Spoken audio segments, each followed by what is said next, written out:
नमस्कार दोस्तों। रेलवे का 2025 का नया वैकेंसी या पहली वैकेंसी आप बोलिए तो आ गई है। असिस्टेंट लोको पायलट का पहला वैकेंसी आया है। जैसा कि रेल मंत्री हमारे वादा किए थे, उस वादा पर खरा उतरते हुए हालांकि 3-4 महीना लेट जनवरी में आना था, ये वैकेंसी आया है अप्रैल में। लेकिन बहुत ही सराहनीय है क्योंकि वैकेंसी रेगुलर आ तो रही है। अब इसमें हम देखेंगे, इसका इंपॉर्टेंट पॉइंट देखेंगे। फॉर्म भरने से पहले आपको क्या क्या ध्यान रखना चाहिए, फॉर्म में कौन सा गलती नहीं करना है, क्योंकि कुछ गलती रेलवे ऐसा बताती है जो वो गलती आप रेलवे में फॉर्म भरने के बाद सुधार नहीं कर सकते हैं। चाहे आप फाइन दे 250 रुपये का, फिर भी आप सुधार नहीं कर सकते हैं। तो वो गलती आपसे ना हो, इसके लिए ये वीडियो देखना जरूरी है। सिलेबस क्या है, सिलेक्शन प्रोसेस क्या है, चश्मा वाले इसमें जा सकते हैं कि नहीं, जिसका आँख में चश्मा लगा वो जा सकते हैं कि नहीं, इस पर भी बात करेंगे। जिसका लोअर एज है, जिसका एज कम है, अभी नया नया स्टूडेंट है, जिसका एज कम है वो जा सकते हैं कि नहीं, लोअर एज लिमिट क्या है, कब से काउंट होगा, एनसीएल जो बनता है या जब भी ईडब्ल्यूएस बनता है तो एनसीएल कब से कब तक काउंट होगा, इस सब पे भी हम बात करेंगे। जितना भी इम्पोर्टेंट पॉइंट है उस सब पे हम बात करेंगे। सबसे पहले इम्पोर्टेंट डेट पे बात करेंगे, उसके बाद सिलेबस पे, फिर आगे हम बात करेंगे। तो इसमें क्या है, एएलपी में 9,970 सीट आया है। 9,970 मतलब 10,000 हम मान सकते हैं, 30 सीट कम है 10,000 में, तो 10,000 सीट लगभग आया है। और इसका सिलेबस ये है, सिलेक्शन प्रोसेस जान लीजिए। फॉर्म भरने के बाद इसमें CBT1 होता है। CBT का फुल फॉर्म होता है कंप्यूटर बेस्ड टेस्ट, मतलब ये ऑनलाइन एग्जाम होगा कंप्यूटर पे, इसी को बोलते हैं CBT।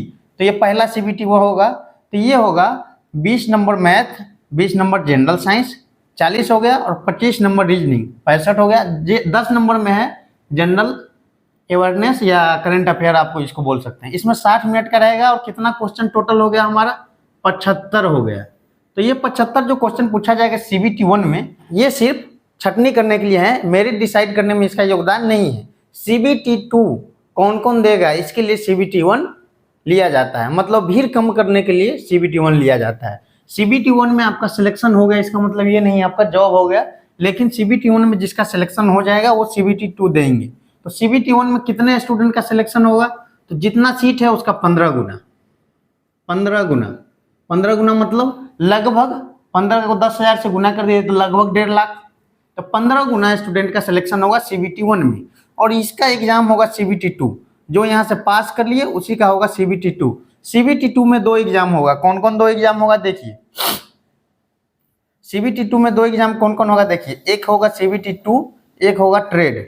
अब CBT2 में ध्यान से देखिएगा, 25 मैथ है, मैथ 5 बढ़ गया, 25 रीजनिंग है, उतना ही है। और इसमें GA जो हम लिखे हैं जनरल अवेयरनेस या करंट अफेयर, वो नहीं पूछ रहा है, इसलिए हम क्रॉस लगाए हैं। और इसमें 90 मिनट का आपको समय मिलेगा। क्वेश्चन कितना रहेगा टोटल, 100। हाँ देखिएगा 1/3 निगेटिव सभी में है, CBT1 में, CBT2 में, ट्रेड में 1/3 निगेटिव सभी में है, 1/3। अब इसमें देखिएगा 25 मैथ 25 रीजनिंग तो है CBT2 में, लेकिन ये 50 क्या है, तो 50 है बेसिक साइंस और इंजीनियरिंग ड्राइंग। और इंजीनियरिंग ड्राइंग और बेसिक साइंस मिलाकर 50 पूछता है, तो लगभग आप मान सकते हैं 40-10 का रेशियो रहेगा। साइंस रहेगा 40 और ड्राइंग रहेगा लगभग 10। यही रेशियो अभी तक पिछले बार 2 जो एग्जाम हुआ उसके आधार पर हम बता सकते हैं। और देखिए ट्रेड का जो है, ट्रेड होता है क्वालिफाइंग करने का मतलब ये सिर्फ आपको पास करना है, जो मेरिट बनेगा उसमें इसका नंबर नहीं जुड़ेगा। लेकिन यदि आप पास नहीं करते हैं तो CBT2 में कितना भी नंबर आए उसका कोई वैल्यू नहीं है। तो पास करने के लिए क्या है, बहुत ही आसान है। 75 क्वेश्चन का एग्जाम होगा ट्रेड का, जो आपका ट्रेड हो, संबंधित इलेक्ट्रॉनिक हो, मैकेनिक हो, सिविल हो, जो भी हो। तो इसमें देखिए 60 मिनट का समय मिलेगा, 75 मार्क का सवाल, 75 क्वेश्चन रहेगा, उसका 35% लाना है। 35% होता है 26.25, अर्थात इसको हम 27 मार्क्स मान लेते हैं, 27 मार्क्स मान लेते हैं। इसके बाद ये जो आप पास कर गए और ये दोनों पास कर गए, ये तो क्वालिफाइंग है, ये पास कर गए। और CBT2 में जितना भी नंबर आएगा इसी पे मेरिट बनेगा, CBT2 का इसी पे मेरिट बनेगा। ध्यान से देखिएगा, ये इंपॉर्टेंट है। ये 25 मैथ 25 रीजनिंग, तो देखिए सिलेबस समान है। CBT1 आप तैयारी करेंगे तो CBT2 का खुद हो जाएगा, सिर्फ साइंस अलग से पढ़ना पड़ेगा। साइंस यहाँ 20 है, यहाँ 50 है। इंजीनियरिंग ड्राइंग अलग से पढ़ना पड़ेगा, बेसिक साइंस थोड़ा सा पढ़ना पड़ेगा, करंट अफेयर यहाँ है ही नहीं। तो ये 100 नंबर का एग्जाम होगा, इसमें आपको जो नंबर आएगा वो, और ट्रेड का तो आपका नंबर जुड़ेगा नहीं। देखिए इसके बाद होगा CBAT, मतलब साइको टेस्ट इसको बोलते हैं। तो ध्यान से देखिएगा, पहले होगा CBT 1, उसका रिजल्ट आएगा, 15 गुना स्टूडेंट का रिजल्ट आएगा। फिर CBT 2 और ट्रेड साथ में होगा, एक ही दिन होगा। एक बार आप एंट्री कर लेंगे एग्जाम हॉल में तो दोनों एग्जाम दे के निकलेंगे, और 1-2 महीने या 3 महीने जितने में भी इसका रिजल्ट जब आ जाएगा तब आपको साइको के लिए बुलाया जाएगा। साइको इसमें तीसरा एग्जाम है, ऐसा आप मान के चल सकते हैं। साइको तीसरा एग्जाम है। साइको के लिए कब बुलाया जाएगा? जब CBT 2 में आपका रिजल्ट होगा, ठीक है। तो साइको के लिए बुलाया जाएगा, और साइको में देखिएगा नेगेटिव 1/3 नहीं होता है, ठीक है। और मेरिट कैसे बनता है? फाइनल मेरिट आपका सिलेक्शन कैसे होगा? जब साइको हो जाएगा तो साइको के बाद आपको बुलाया जाएगा मेडिकल और डॉक्यूमेंट वेरिफिकेशन। मेडिकल और डॉक्यूमेंट वेरिफिकेशन कैसे होता है? आज डॉक्यूमेंट वेरिफिकेशन हो गया, कल परसों में मेडिकल हो जाएगा, मतलब लगातार होगा। इसीलिए आपको डॉक्यूमेंट वेरिफिकेशन में जब बुलाया जाता है तो उसमें लिखा रहता है 3 से 4 दिन का समय लेके आए। हालांकि किसी को 2 दिन में हो जाता है, किसी का 3-4 दिन लग जाता है, जिसका रीमेडिकल हुआ, कमेटी बैठ गया उसमें, या डॉक्यूमेंट में कोई दिक्कत हो गया तो आपको एफिडेविट बनवाने के लिए समय दे दिया गया, ये सब में। तो डीवी और मेडिकल एक साथ मान के आप चल सकते हैं। लेकिन पहले क्या होगा? CBT 1, फिर CBT 2 और ट्रेड एक साथ होगा, ये दोनों। उसके बाद यदि रिजल्ट में आप आते हैं तो साइको एग्जाम होगा। साइको में निगेटिव नहीं होता है। फाइनल मेरिट कैसे बनता है ये देख लीजिए। फाइनल मेरिट बनेगा, ये जो 100 मार्क का एग्जाम हुआ है CBT 2 में, इसका 70%, मतलब जितना भी मार्क आप लाए हैं, जितना भी अंक आप लाए हैं उसका 70%, देखिए 70%, और साइको का 30%, दोनों को जोड़ के फाइनल मेरिट बनेगा।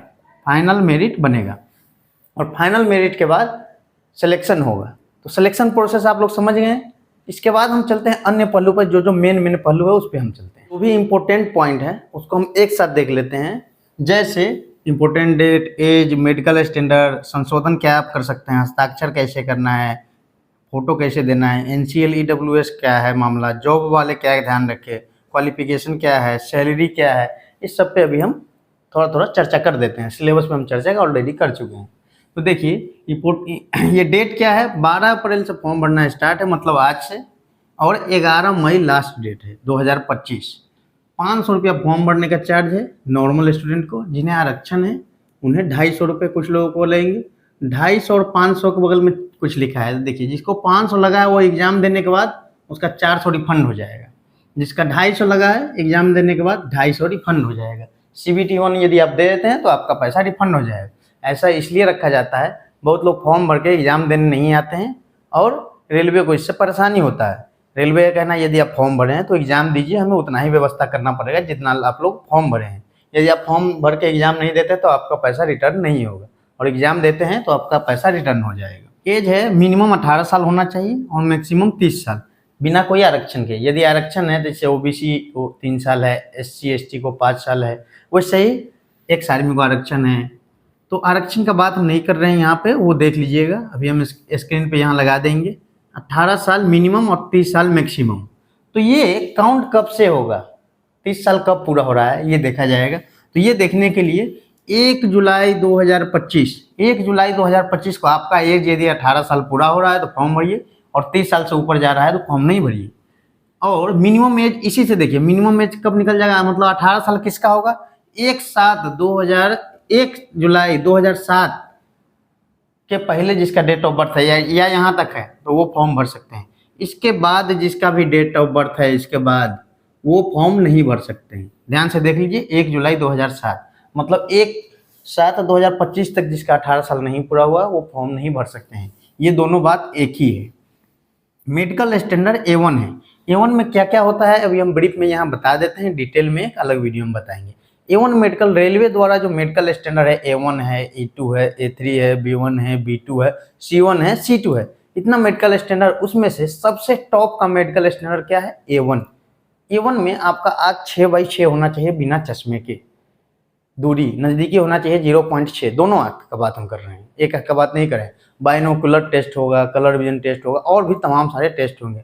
मतलब आपके आँख में यदि थोड़ा भी प्रॉब्लम है तो आप ये फॉर्म नहीं भरिए, कोई फायदा नहीं है। और मेडिकल स्टैंडर्ड में क्या क्या चेक होता है वो आप यहाँ देख लीजिए। अब संशोधन में आप क्या क्या सुधार कर सकते हैं इसमें, तो ध्यान से देखिएगा। 11 मई को फॉर्म भर लिए, और 12 और 13 मई 2 दिन आपको फी पे जमा करने के लिए, किसी का पैसा यदि नहीं जमा हो पाया है, किसी कारणवश फंस गया है पेमेंट, उसके लिए है 12 और 13 मई। फिर आ जाता है 14 मई, 14 मई से 23 मई, मतलब 10 दिन। 10 दिन तक क्या है, आपको फॉर्म में जो गलती हुआ उसको सुधार करने के लिए मौका दिया गया है। तो इसमें जो 12 विवरण हैं वो नहीं सुधार कर सकते हैं। रेलवे बताया ये 12 चीज़ आप सुधार नहीं कर सकते, मतलब ये 12 चीज़ आपको बहुत ध्यान से भरना है। ये 12 विवरण हैं: मोबाइल नंबर, ईमेल आईडी, आवेदक का नाम, मोबाइल नंबर आप चेंज नहीं कर सकते हैं, ईमेल आईडी नहीं चेंज कर सकते हैं, अपना नाम नहीं चेंज कर सकते हैं, पिता का नाम नहीं चेंज कर सकते हैं, माता का नाम नहीं चेंज कर सकते हैं, लिंग यदि आप मेल लिख दिए हैं तो फीमेल नहीं कर सकते हैं, ट्रांसजेंडर नहीं कर सकते हैं, राष्ट्रीयता आप इंडियन लिखे हैं तो इसके बाद आप नेपाली नहीं लिख सकते हैं, जन्म तिथि नहीं चेंज कर सकते हैं, मैट्रिक का रोल नंबर और मैट्रिकुलेशन प्रमाण पत्र क्रमांक संख्या नहीं चेंज कर सकते हैं, कि ई-KYC का डेट नहीं चेंज कर सकते हैं, किसी भी लेवल पे ये आप चेंज नहीं कर सकते हैं, आप जोन नहीं बदल सकते हैं। तो ये सब चीज़ आपको ध्यान रखना है। एक बार जो जोन सेलेक्ट कर दिए वो नहीं भर सकते हैं। कुल मिला के ये बात है, जब क्रिएट अकाउंट का पेज आता है उस पेज को आप नहीं चेंज कर सकते हैं, उसके अलावा सभी चेंज कर सकते हैं। और जो भी चेंज कीजिएगा प्रत्येक गलती के लिए आपको 250 रुपया चार्ज किया जाएगा। मतलब एक गलती करते हैं तो आप 250, 2 गलती करते हैं तो 500, और 3 सुधार आप कर रहे हैं तो 750, मतलब 250 जुड़ता चला जाएगा। और इसमें कोई आरक्षण नहीं है, ये ध्यान दीजिएगा। आप गलती किए हैं तो सजा मिलेगा, इसमें आरक्षण नहीं मिलेगा। ठीक है। हस्ताक्षर, तो साइन का क्या है, हस्ताक्षर का क्या है, यहाँ समझ लीजिए साइन का। तो साइन जैसे मान लेते किसी का नाम राहुल है तो RAHUL ये लिखे साइन, ये गलत हो गया। ठीक है, R, ठीक है, AHUL ये भी गलत हो जाएगा। सबसे पहले कैपिटल लेटर में साइन नहीं करना है। ठीक है, आपको रनिंग राइटिंग में ऐसे साइन करना है। ठीक है, ऐसे, और अलग अलग कर सकते हैं लेकिन स्मॉल में होना चाहिए, कैपिटल में नहीं होना चाहिए पहला। दूसरा ये है, जिस पेज पे आप हस्ताक्षर कर रहे हैं वो वाइट पेज होना चाहिए और आपका पेन ब्लू या ब्लैक होना चाहिए, तभी आपका हस्ताक्षर वहाँ पे एक्सेप्ट होगा। और वो पूरा दिखने वाला होना चाहिए। ऐसा फोटो आप खींच लिए धुंधला आ रहा है, वो भी सिलेक्ट नहीं होगा, वो भी आपका एक्सेप्ट नहीं होगा। इसके अलावा फोटो में देख लीजिए, फोटो में क्या है, तो आप अपना जब फोटो खींचेंगे तो ये व्हाइट शर्ट पहन के फोटो नहीं खींचेंगे, बैकग्राउंड व्हाइट रहना चाहिए, कपड़ा आपका रंगीन रहना चाहिए, दोनों कान दिखना चाहिए फोटो में। ध्यान से सुनिएगा, दोनों कान दिखना चाहिए, आँख पे कोई चश्मा कोई कवर नहीं होना चाहिए, टोपी आप नहीं लगा सकते हैं।